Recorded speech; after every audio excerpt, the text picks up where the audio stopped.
ProFootballGamePlan.com, where football makes sense. I'm Tyler Mirkovich with Emery Hunt Azar, the playbook, bringing you our 2010 season preview for the Miami Dolphins, coming off a rather disappointing year at 7-9. The year before that, they won 11 games on the Chad penalty. They started the year off rocky, 0-3. Pennington goes down with an injury in San Diego, but Chad Henne takes over. He wins 7 of the next 10 games, but then they faltered down the stretch. They lost 3 of their last 3 games by 7 points or less, and their defense was really bad last year. They gave up a lot of big plays. They didn't expect to start those 2 rookie corners, and Smith and Davis, but out is Paul Pasqualoni, defensive coordinator, and Mike Nolan is in. And last year, what a job he did with the Denver defense, improving them many slots and overall defense. But this year, Henne's got a target in Brandon Marshall.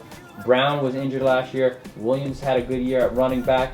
Patrick Cobbs needs to stay healthy. Jake Long leads the offensive line. So what do you think about their offense? Well, I love their offensive line. That's the best part of their team. Well, the left tackle spot in Jake Long, future perennial All-Pro. I'm going to just say that. I ain't going to jinx the young man, but perennial All-Pro. But you look at Chad Henne, he has to improve his fourth quarter passing. The guy that struggled late in the games, and it cost the teams a lot of victories, a lot of points. That's why they couldn't move the football later on in the season because of his fourth quarter passing. So he has to improve that. He has a strong arm. Now he has all those great targets at wide receivers. He has Brandon Marshall, going to be an outstanding playmaker for the Dolphins. You also look at the other wide receivers, Best, Hartline. You look at Camarillo. Those guys can really catch football and make the people miss after the catch. And these are dependable guys that show up week in, week out. So the wide receiving core is the best part of that offense, and their line is pretty solid. Oh yeah, it's very improved with the addition of Marshall.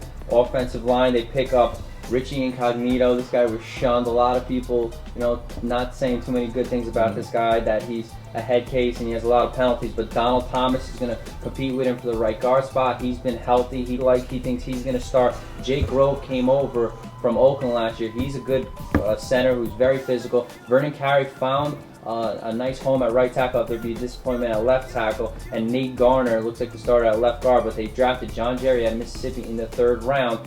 This offensive line was okay last year, but it could improve. 18th in sacks allowed with 34, and they let Henne and the quarterbacks get hit over 60 times. So what do you think about their O-line? I love the moves they made. They got Jerry to start. I think Jerry's going to start. He's going to be a starter, and I also like the fact that Incognito is coming in.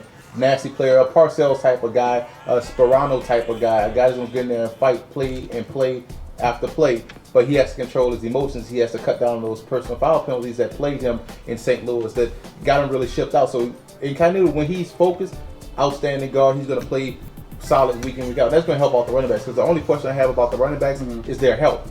Cobbs has to stay healthy. Patrick Cobbs, guy, that 3rd down back, a guy that's groomed to be the replacement for Brown or Williams, whoever goes first. You also look at Ronnie Brown, has to stay healthy. Williams has to continue to maintain his health. So if the running backs can stay healthy, that goes hand in hand with the offensive line. They bring in Jake Grove. They bring in Incognito. They also bring in Jerry. Jake Long is a guy on the left side. So I love the offensive line. They just got to get nasty in the middle. I think they did that with the acquisition. Well, let's go to the defensive side of the ball. The trendy 3-4. Now that Buffalo moves to it, every team is running a 3-4. And Randy Starks had a great year. Jason Ferguson's old. He'll be suspended the first 8 games for the performance-enhancing drugs. Paul Soliai will also get time in there. A big guy from Utah. But DNs, Kendall Langford and Philip Merling need to step up, because Parcells snatched this guy, and I think the Jets really want him. It's Jared Odrick. He's a perfect fit in the end position in the 30 front. So I think this guy has a big year. But look at the acquisitions at linebacker. Total overhaul. Joey Porter out, Jason Taylor out, Matt Roth out, Aiken Adele out.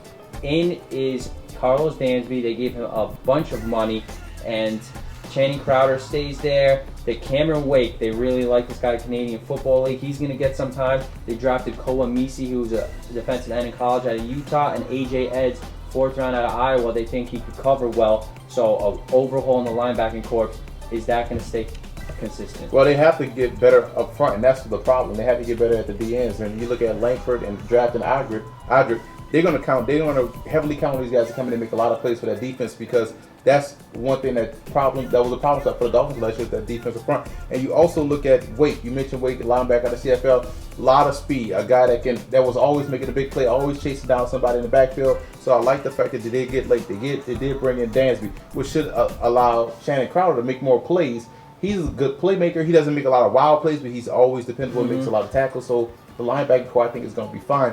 I like Cole Misi. It's a lot of youth and talent in that linebacking core, so that's something that's promising for the Dolphins and the defense. They got younger by drafting and bringing in a lot of young free agents, so they've quietly overhauled the defense, made it a lot younger, but a lot more athleticism and a lot more talent on the defensive side of football, especially at linebacker. Look for Tim Dobbins, inside linebacker they pick up from San Diego. Maybe they could use him for some depth also. Secondary was an issue. They were 24th in pass defense. They didn't expect to start 2 rookies, but they were tied for 25th in scoring defense, so they gave up a lot of points. Only 15 interceptions last year as a unit, but Davis and Smith, they're growing. They really like them. Davis more the physical guy, Smith more the technician, but Will Allen was injured last year, but he's going to come back, so he gives them some depth. He's probably going to be their nickel. Jason Allen, disappointing. He was a very high pick. He's also still there. But Jeremiah Bell had a great year at strong safety. He made his first Pro Bowl. They dropped Rashad Jones, 5th round at Georgia, to back him up. And free safety, Chris Clemens, is only his 2nd year in Clemson, and they really like this guy. And Tyrone Culver out of Fresno, they're going to fight for the free safety job. I think Rashad Jones may start at free safety. I know I would start him at free safety. 11 interceptions at Georgia. Guy that's 6'2", 215, that can hit and can make interceptions. So that's a physical type safety presence back there. That's what you want in an aggressive style defense, especially 34 front. You look at the Steelers, they have a guy like that in Palomalo that can make plays, interceptions, and can knock out a wide receiver across the middle. So that's what type of player Jones is. I look for Jones to start. I love their corners, their young corners in Davis, and also a big tall guy over there, Sean Smith, a guy that can really lock down wide receivers and aren't afraid to tackle. Both cornerbacks can love to tackle, so I love the secondary for the Dolphins. You look at those guys. Chris Clemens, you mentioned him as well. Will Allen returns, and he's probably going to get the nickel spot. Now you have a formidable front, 1, 2, and 3, solid corners, good depth in the backfield, in the back half, and that secondary at the safety spot. So I like the fact that the Dolphins added depth and drafted a lot of solid talent in the draft to build this defense up. And don't forget Chris McCoy, guy out of Sun Belt Conference, Middle Tennessee State at linebacker. If he gets to the active roster, he's going to be a name to remember. He's going to make a lot of plays. Well, a lot of Utah guys for Bill Parcells, right. So he loves them in Smith, Misi, and Soliai. But special teams, John Bonamego has turned this unit around from where it was years ago. Dan Carpenter from Little Old Montana, now in his 3rd year. He only missed 3 field goals last year. Brandon Fields, 25 times he's punted inside the 20. They downed it. They lost again, so they're going to rely upon Devon Bess. And kick returner will be Patrick Hobbs, who also likes to make plays. They're very tricky also. So if this special teams unit could come around, look out. Yeah, Dan Carpenter has a real bright future. He's a guy that, ice water in his veins. He's a good player. So, and can Best make that move to be the dynamite playmaker that they need? They lost some explosiveness. Best is a guy that's a little bit shifty, but he doesn't have the long speed like Ginn. So that's a question mark, if so, for a team. And Cobbs can also return kicks as well. So, but I think that's the only question mark I have about the Dolphins is this special teams return units. Well, Parcells, Ireland, and Sperano, this is their 3rd year. They only have 12 holdovers. They're not worrying about the Pats and Jets. They're worrying about their team. So they're building this, and it's all their guys in. So it's all in this year. It should be very interesting to see the Finns play this year in the tough AFC East. For more, visit footballgameplan.com/NFL or check out our YouTube channel at youtube.com/footballgameplan.